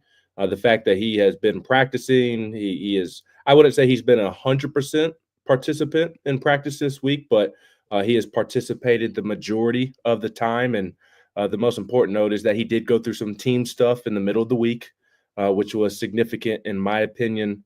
And for somebody who may or may not have had a bad concussion, I know that was a buzzword going around this week, to be at practice and they're piping in crowd noise through those speakers. If I was dealing with a concussion, I'd rather be in a dark room and in a quiet place than having to deal with those loud speakers blasting in front of me. So a lot of positivity in regards to Nico, but it truly is questionable up until kickoff. I think we'll see him out there, but he's still going to have to make sure that he could pass his concussion protocol on Saturday going into the game as well. There was the video from Rick Russo on Twitter a little while ago of him getting on the team bus. There's just been a lot of positive signs that would indicate that he is going to play this week. But again, won't be 100% official until he actually trots out there after kickoff. Yeah, and Tennessee needs all the help they can get going into this Georgia game. It feels like because it feels like Tennessee hasn't played their best game yet. No, not all three phases of the game together at once. The defense has obviously played tremendous football this year. I know that you know that, but you haven't quite got that dynamic offensive performance to pair with the defense. And, Josh Heupel doesn't even need this offense to get to the 35, 40-point mark that we're used to seeing his teams get to. If it can just get to the 27, 30-point range, and you pair that with this defense, I mean, who in the country's beating Tennessee? I mean, they're truly – I think they're already a national title contender because of what the defense can do for you and your ability to run the football with Dylan Sampson. But if the passing game could click the way that it seems to have the potential to still do, even if it is midway through November and you're kind of who you are at this point, if it can just average, around that 30-point mark, game in, game out with that defense, I mean, teams are going to have a tough time knocking Tennessee off. So they have not played their best football offensively. I do think that Nico Iamaleava was terrific against Kentucky and should have ended up with around 400 yards, 4 touchdown passes, or maybe it was 3. I can't remember. But you had the 2 drop touchdowns. Chris Brazzell in the end zone when he dove. Chaz Nimrod dropped one over the middle of the field that should have been a walk-in touchdown. If those are caught, I mean, he's 30 of 38 for 4 touchdowns and nearly 400 yards. So I do think Nico was really taking that next step, played well in the first half, and then he had the head injury. So very curious to see how he responds to this week of managing those concussion-like symptoms and the concussion protocol, because it seemed like he was really elevating his game and no longer playing like an inexperienced redshirt freshman. Will he regain form? Because the running game can lead you this weekend. The defense can lead you this weekend. But in order to beat a team like Georgia in their building where they do not lose, your quarterback is going to have to make at least a couple of plays here and there, whether it's on third down, in the red zone, fourth quarter. He can't be a total game manager. He's going to have to make some plays as well. And if he shows up and plays like he did second half Alabama, Kentucky, first half against Mississippi State, then maybe all 3 phases of the game do click at once. You talk about the running game. How many carries do you have to get out of Dylan Sampson to get out of Athens with a win tomorrow night? Ooh, it's probably a big number. He ran for 30 last week. It's probably in that same ballpark, if not a little bit more. That's an aspect of the game that I'm interested in learning more about Tennessee, because there are some concerns. I wouldn't call them red flags, but there are some footnotes that have my attention within that matchup. The offensive line has been playing better the last couple of weeks, but they're also a little bit banged up. Just dealing with nagging injuries. Andre Kartz, left guard, he did not play much last week. Will he be able to get back in there? Javonte Spraggins, Cooper Mays, they've been dealing with some nicks and knacks. John Campbell Jr. just has a chronic issue in his knee that he has to manage from game to game. So your offensive line is a little bit beat up. And of course, you're not going to be 100% healthy at this point in the season. But they're managing things best as they can. And then Deshaun Bishop is out. And I think that's a critical absence for Tennessee this weekend, because obviously Dylan Sampson is going to be relied upon a ton. But you'd like to manage his carries in the first half so you can kind of let him loose in the second half, as we've seen them do a ton this season. So Peyton Lewis, the true freshman, looks like he's going to be thrust into this environment. And the thing you worry about most with a true freshman in this type of game is, can he hang on to the football? Can he hold up in pass protection? And that's going to be put to the test. And even Cameron Seldon, he hasn't played a ton this year. He's a redshirt freshman, but will he also be able to hold up in those areas as well? So Dylan Sampson is going to be relied upon a ton in this game. And even he had an awkward-looking injury last week, and I was surprised that he returned to the game, quite frankly, and certainly was surprised he carried the football as much as he did after that scary-looking injury. So there's some concerns there that I could see rearing its ugly head in this matchup if an injury here or there progresses to make things even worse on Tennessee. But there's no doubt they're going to feed the football to Dylan Sampson a ton, as they should. If Tennessee's going to win on Saturday night, it starts with running the football with Dylan Sampson, something they haven't been able to do against Georgia under Josh Heupel. I think that 30 to 35 range is probably what you're looking at. You've got UTEP next week. He doesn't have to play in that football game next week. Just let him just completely off the leash this week and let him carry you to what you would hope would be a victory based off of his workload this week. Ben, this Tennessee program is facing a wounded dog this week, both literally and figuratively, as they head down in between the hedges to face Georgia. This is a kind of unusual scenario for Georgia to be in regular season-wise. Kirby Smart and this program do not normally look this way in the regular season, not since his first year down there in Athens.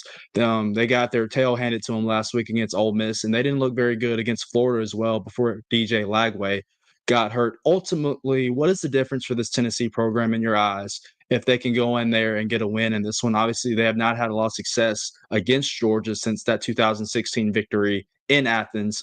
Georgia has won by double digits in those last 7 ball games. So what do you think the difference is if Tennessee is supposed to go in there and get a win tomorrow night? Yeah, it's the physicality in which they play with. I don't want to say that the previous couple of teams under Josh Heupel have completely lacked physicality, because I don't think that's the case. It's just that Georgia's level of physicality has just been on a completely different level. and it's why they've been able to win 2 championships under Kirby, and they've been so hard to beat inside of Sanford Stadium. But Tennessee has, especially on the defensive side of the ball, with the defensive front and what they have built on the edge with James Pierce Jr. and Joshua Josephs, what they've built on the interior. I mean, they can go 6'8" defensive tackles, truly, and not have a drop off. And there are other defensive ends, Jason Jenkins, Dominic Bailey, who aren't playing that Leo, that edge rusher outside linebacker position that James Pierce Jr. and Joshua Josephs play. That the more traditional defensive end, that they have 3 or 4 guys at that spot as well. There's not a deeper defensive line truly in the SEC. And to me, that's the difference in this Tennessee football team, is that the defense leads the way, and the defense leads the way because of the physicality up front. The SEC is a line of scrimmage league, and Georgia got the best of Tennessee in a lot of ways the last couple of years, but at the top of the list with how they dominated Georgia, or how Georgia dominated Tennessee in the trenches. That's been the biggest difference the past couple of years. So I think that's why, a lot of people are picking Georgia to beat Tennessee. I am going bold this week, and I picked Tennessee to beat Georgia. And a big reason why is because I think Tennessee is going to be able to hold up in the trenches. I think they're going to be able to run the ball. I think that Tennessee's defensive front is going to replicate what Ole Miss's defensive front did a week ago. Ole Miss's defensive front is very talented on the edge, on the interior, and Tennessee's right there neck and neck, if not a little bit better than Ole Miss in that area. So that's the biggest difference for me when evaluating this Tennessee team and projecting them on Saturday night is they haven't been able to come to hang with Georgia physically. And it's not just the line of scrimmage. Tennessee's receivers have been bullied as well the past couple of years, and have not helped the offense get going and made them very one-dimensional. So it's a big game for a lot of people in that regard on Saturday night. Tennessee's receivers need to step up, be more physical on the perimeter, help out the running game. But again, ultimately, I think the biggest difference in this Tennessee team going into Athens compared to the past couple of years when they've matched up with Georgia is just how talented and how physical they are along the defensive line.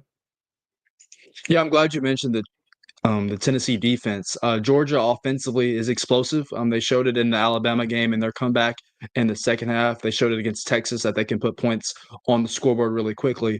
On the opposite hand, though, Carson Beck has been very turnover prone the last couple weeks, to say the least. So defensively, what is the game plan for Tennessee to try to replicate that and force him into some situations where he's turning the football over and creating short fields for the Tennessee offense to cash in on? Yeah, I think the Tennessee defense has to be aggressive and really try and generate pressure on Carson Beck, which I think that they will do. The Georgia offensive line has been struggling of late.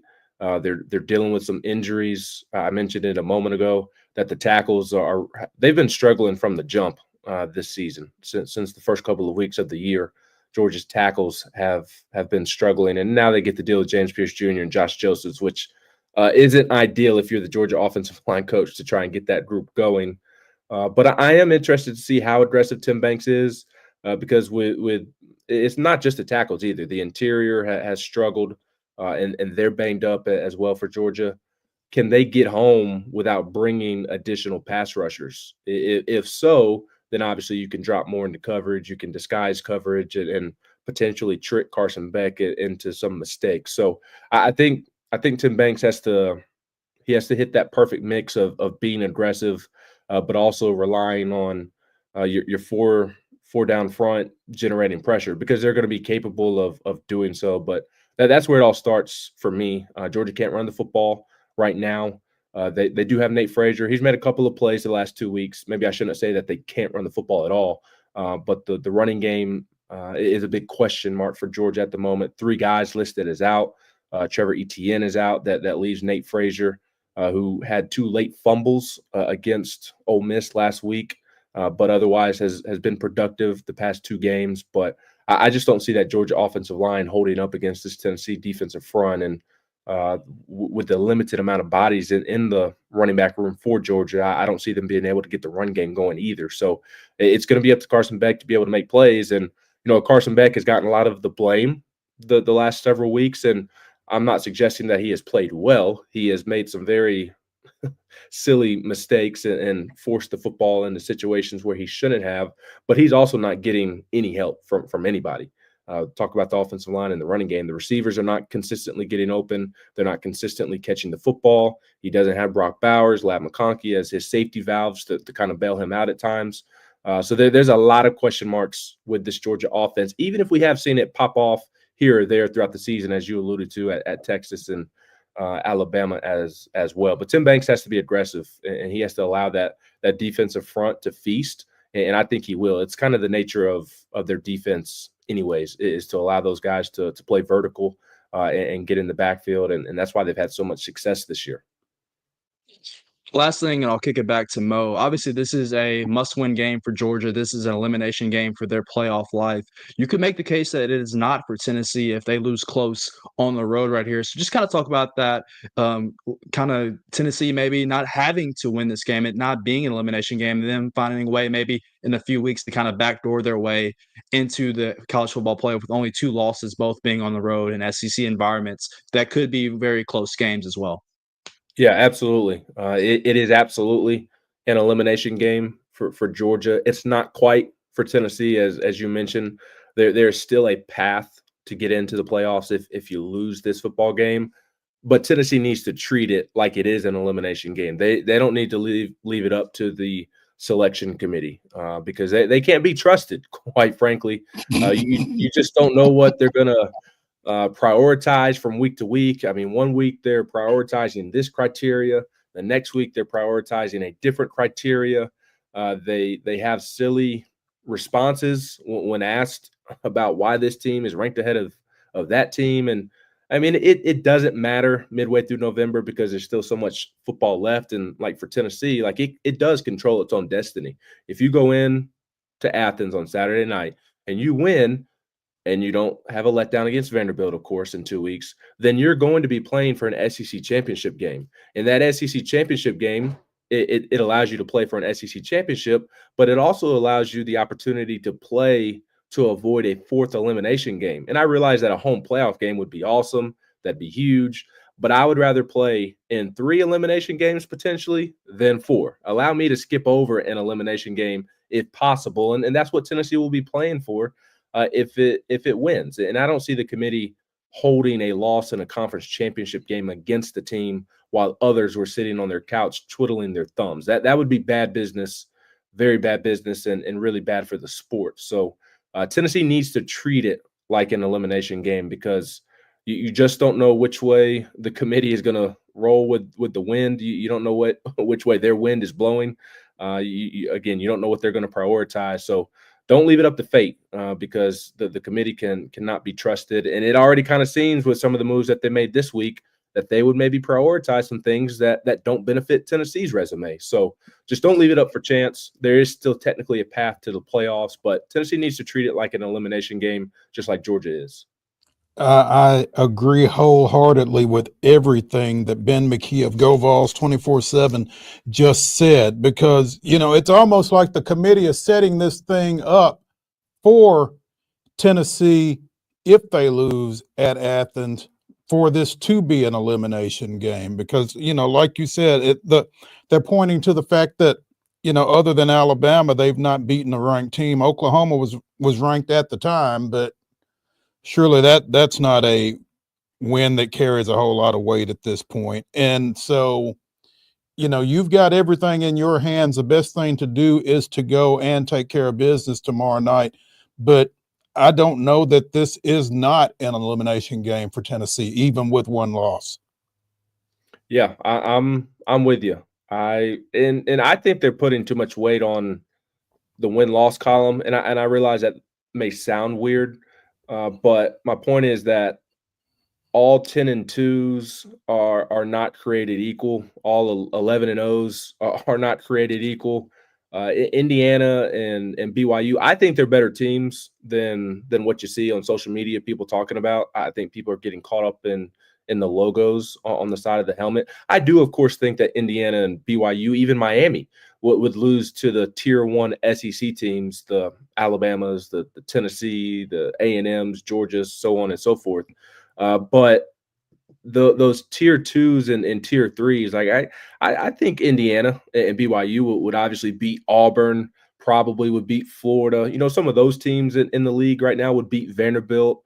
But I don't think they'd beat South Carolina. I don't think they'd be able to hold up with South Carolina's defensive front. I think South Carolina's defensive front would terrorize both of those teams. So, propping up Indiana and BYU solely because they are undefeated, when if you were to give Tennessee and Alabama and whoever, A&M, Georgia, Indiana, and BYU schedule, I guarantee you those teams would also be undefeated. So all undefeated records or 10-2s are not created equally. It's just not, because of the disparity in the strength of schedule. Playing in the Big Ten, playing in the Big 12, it's just not the same as playing in the SEC. So I wish they would take that into more consideration, but it doesn't appear like they're going to do so, which is why Tennessee needs to go out and handle business on Saturday night and not leave it up to fate. Great year for Tennessee to not play South Carolina, looks like. Yes, that I think Tennessee would still win, but yeah, that defensive front of South Carolina, not fun to deal with. Lenore Sellers too, when he's got it going, he's getting better, man. Yes, he is. I'm with you. Tennessee. I mean, I think Tennessee top to bottom is better than South Carolina, but just a game that you would like to avoid. I'm with you there. I thought Texas A&M was better. I did too. I did too. So I mean that one, A&M, that was a reminder that Mike Elko's in his first year. So he's going to be good to go, but it's his first year, and once he gets further and further away from the Jimbo Fisher era, he should be perfectly fine. No question. Ben McKee of Go Vols 24/7 joining us here on Main Street Sports today, presented by the Tennessee Orthopedic Alliance of Columbia. You heading down in the morning? Yes, first thing in the morning. Got to make sure I get to campus before the Georgia Bulldogs get out on the roads around there. or after they're in for the night. So yeah, both of those. But yeah, Ben, be careful. We appreciate you spending some time with us, and we will catch up with you soon. Absolutely. Always enjoy it. Hope y'all have a great weekend. Thank you. You too. Let's take a break here on Main Street Sports today, presented by the Tennessee Orthopedic Alliance of Columbia.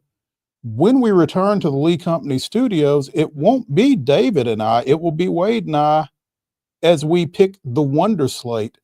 10 of this weekend's college football games against the spread.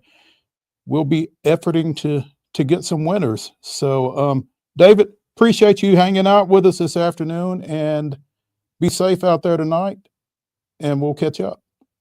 Yep, appreciate it. Y'all have a good one. All right. Let's go ahead and go to a break. And again, when we come back here to the Lee Company studios, it'll be me and Wade and the Wonder Slate. Stay tuned after this.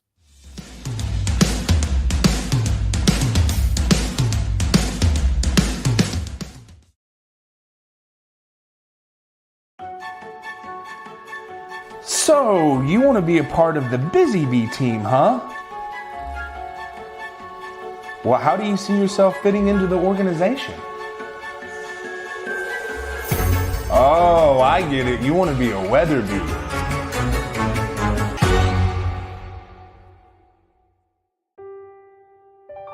This holiday season, the largest lantern festival in the country returns to Nashville Zoo. Experience more than 1,000 all-new, handcrafted lanterns, towering creatures, magical worlds, and a North Pole village. At the center of it all, the Smashville Ice Rink. Welcome back to Zoolumination at Nashville Zoo. Bigger, brighter, and better than ever.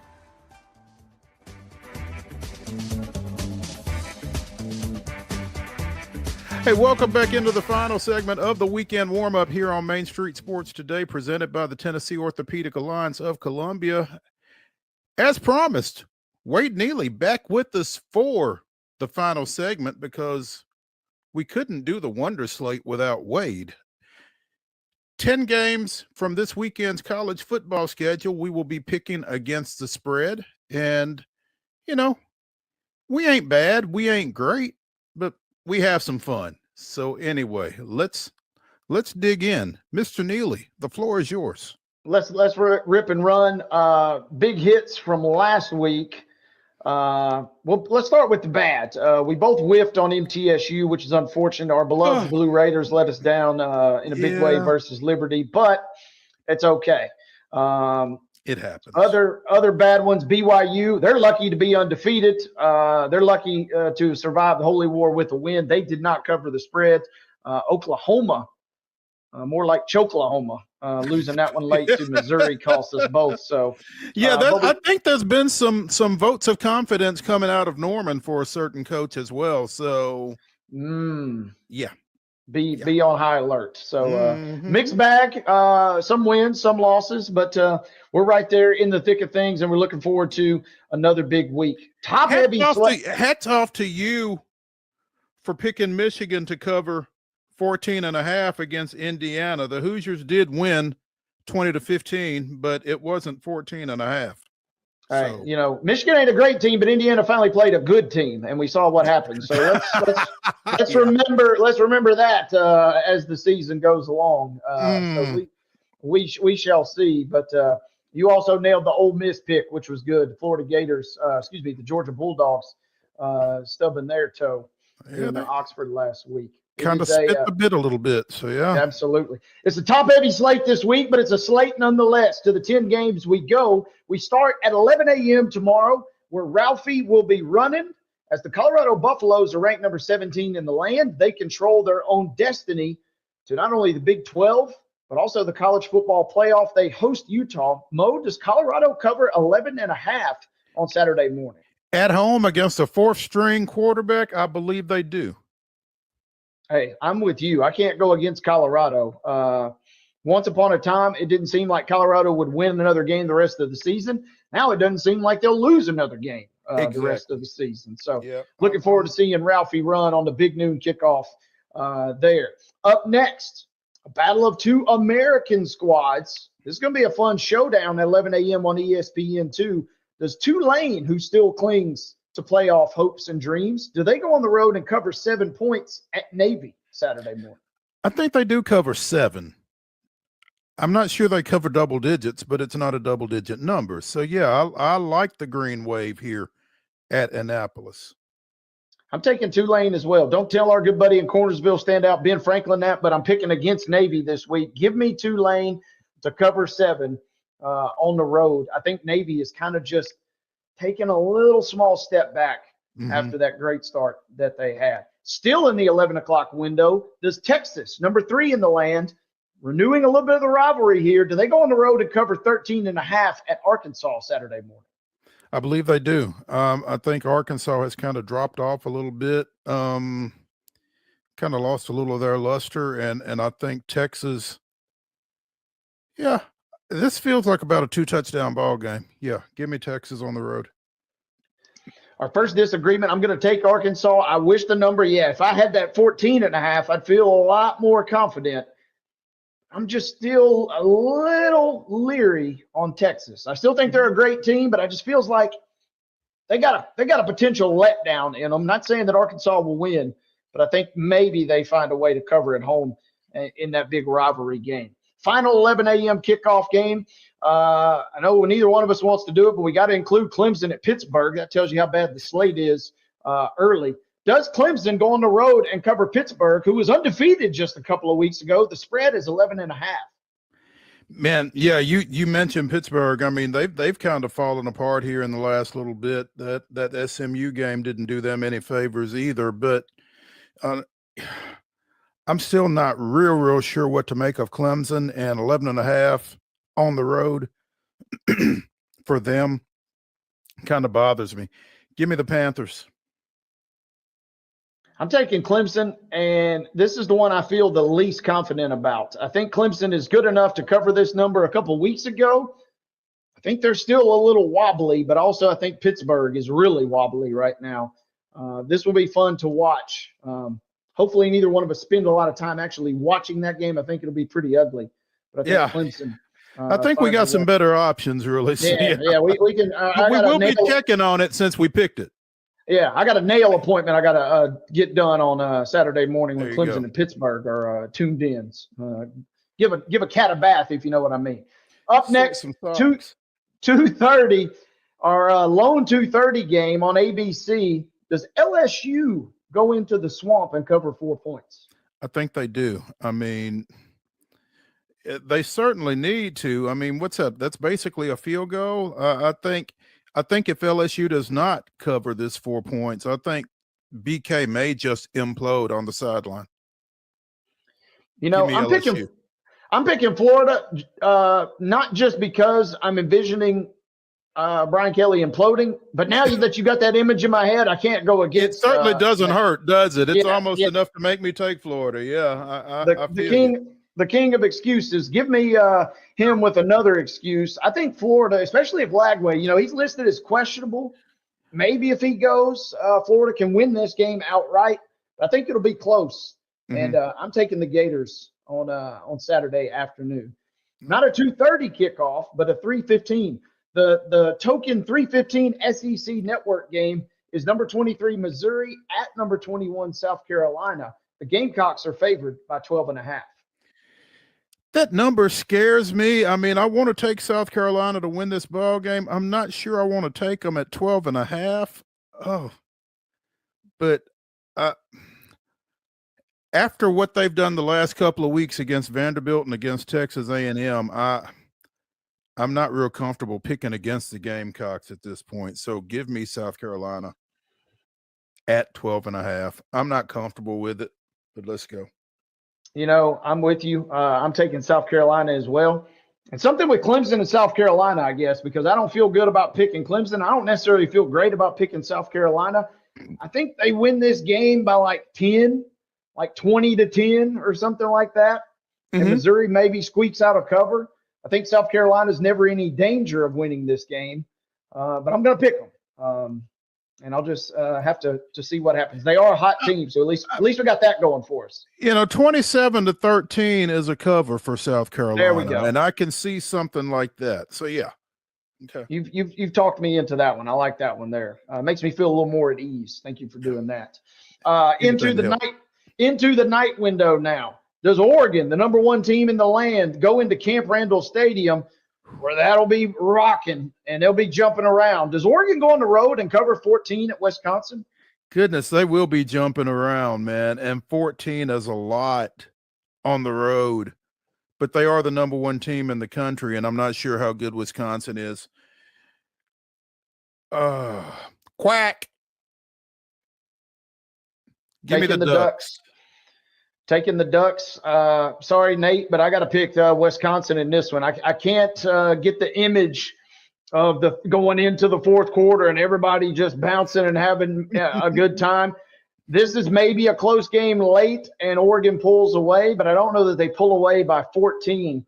I say Wisconsin covers this game. And if Oregon does go on the road and cover 14, I think that really speaks to they're justified in that number one ranking in my mind. Yeah, I would agree with that.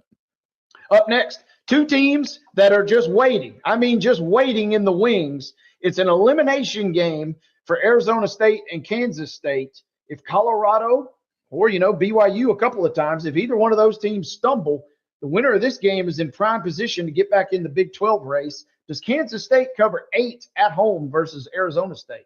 I think Kansas State does cover 8. Arizona State has been a feel-good story this season, I think, with the new coach, Kenny Dillingham. They're playing some pretty good ball. But, they got to go to the Little Apple, baby. I like the Wildcats here. I'm taking Kansas State as well. I want to pick Arizona State. They've got their running back, Cam Scatterbo, back. This kid is explosive, but I can't do it. I can't do it. I can't pick against K-State. Like you said, you don't just casually roll into the Little Apple and cover 8. I think Kansas State finds a way to win, maybe by 10, and then they will just be scoreboard watching to see what happens with Colorado the rest of the season. 6:30 kickoff as we wind down here. 2 more games to go. Does number 7 Tennessee go between the hedges and cover a 10.5-point underdog role versus the Bulldogs? Man, You know, we had Jordan D. Hill on yesterday talking about this game. He picked it 21-10, which, as I see this number, yeah. So, did he look at our slate? I don't know if he did or what, man. It seems like he has some sort of insider information. I feel like Tennessee's going to score more than 10 points. Now, I don't know how, particularly if Nico doesn't play, but I think Tennessee covers. I don't think Tennessee wins this ball game at this point, but I do think Tennessee covers. I'm picking Georgia, and the half may make me laugh, as our buddy Scott Combs would say, but I think Georgia, according to Kirby Smart, Georgia has never in the history of their program played a night game or a home game. He's been singing "Woe is me" all this week. I think the energy in that place will be off the charts as much as it could be after a bad loss last week. Right. I think Georgia finds a way, a little too much uncertainty about Tennessee. And if it's a 10-point loss, we'll just have to roll with the punches. But I think here's Georgia the thing. There's uncertainty about Tennessee offensively. There's not uncertainty about Tennessee defensively. And given the way Carson Beck has played the last few weeks, you feel like he's going to throw Tennessee one or two. If they take one of those to the house, you got a different ball game. That's kind of what I'm depending on as far as Tennessee covering. Now, again, that's above. That's how they get more than 10 points, I guess, right? Yeah, quite possibly. So, yeah, again, I've got Tennessee in this one to cover. I think it'll be a fun game. Would not be surprised if it's an ugly, ugly game and it's a slobber knocker going to the fourth quarter. But I think Georgia's got just enough firepower to cover that number. Should be fun. 6:30 again, kickoff on ABC. Closing out the Wonder Slate, Kansas, the hottest bad team in the country. Here's a fishy line, Mo. Vegas throws us a rat line every week, and this is one. Why is Kansas, or better yet, why is number 6 undefeated BYU only favored by 3 at home in a 9:15 kickoff versus Kansas? That's a heck of a question when you put it that way. I mean, BYU really had to battle to survive in the Holy War last week. I think they kind of take that mulligan there, though, and build on it. I know Kansas is playing some really good ball, but they got to go to Provo. And I think BYU covers 3. I think this is about a touchdown ball game, probably. Give me the Cougs. So, yeah, I'm taking BYU, but something is up. I've been wrong on these something's up games a lot this year, but something's up here. Maybe Kansas has turned it around. Maybe BYU's luck is finally due to run out, but I'm not taking that chance. I'm taking the Cougs as well. That place will be jumping. That's a 9:15 kickoff if you want to stay up late and see. Got to stay up late. You got Big 12 to open the day. You got Big 12 to close the day. My goodness, it's a long day if you're a Big 12 fan. But think about that. The course of emotions throughout the rest of that conference, right? You got Colorado early in the day if they somehow stumble, and then you got BYU at the end. All those other teams will be watching, like you said, all day long. All day, as will we. That's going to do it for the weekend warm-up here on Main Street Sports today. Come back and see us Monday at 2 o'clock right here in the Lee Company studios. Main Street Sports Today brought to you by the Tennessee Orthopedic Alliance of Columbia. We will see y'all. Have a great weekend.